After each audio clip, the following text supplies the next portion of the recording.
Hello everyone, welcome back to another episode of Elder Scrolls Lore. Today we have the new mic finally for an Elder Scrolls video, and today we're going to be talking about Arkay. And granted, this is going to be a shorter video because there's not too much on Arkay, but nevertheless we're going to keep with the theme of the Aja and Daedra just a little bit longer.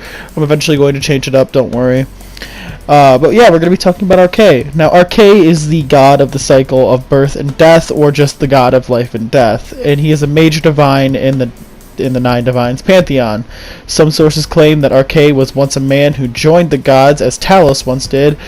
He is often associated with funerals and funeral rites as well, hence him being the god of death.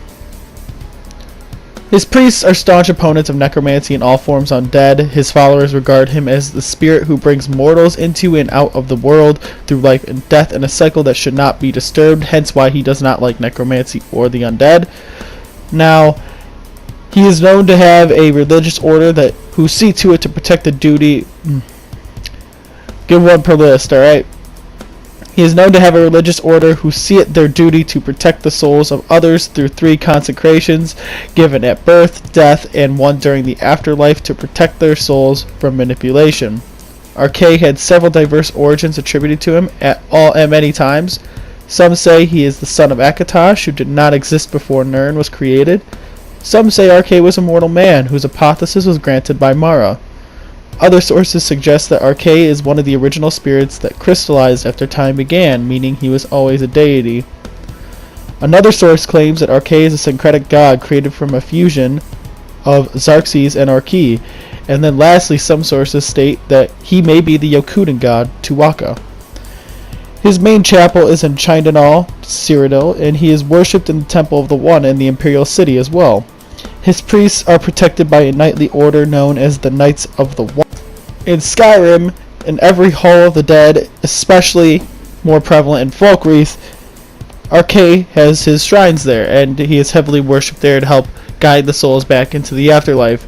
And I find that kind of cool, and they put a little bit more emphasis on Falkreath because of the fact there's a giant freaking cemetery there.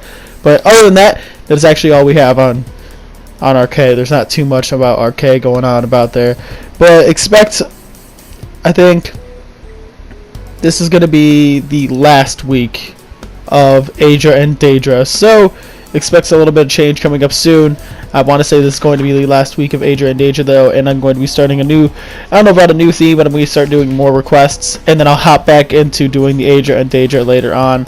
Just putting this on hold so I can get some other people's requests down so that we could get more variety in, because we've been doing Aja and Daedra for this. I think it'll be the 3rd week straight. So I think I'll do it 3 weeks of Aja and Daedra, do a couple maybe a 3 weeks worth of breaks, and then 3 weeks of Aja and Daedra again.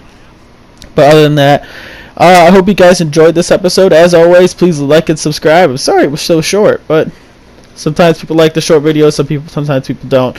But I will see you guys in the next video. Please like and subscribe for more content, and I'll see you all around. Peace.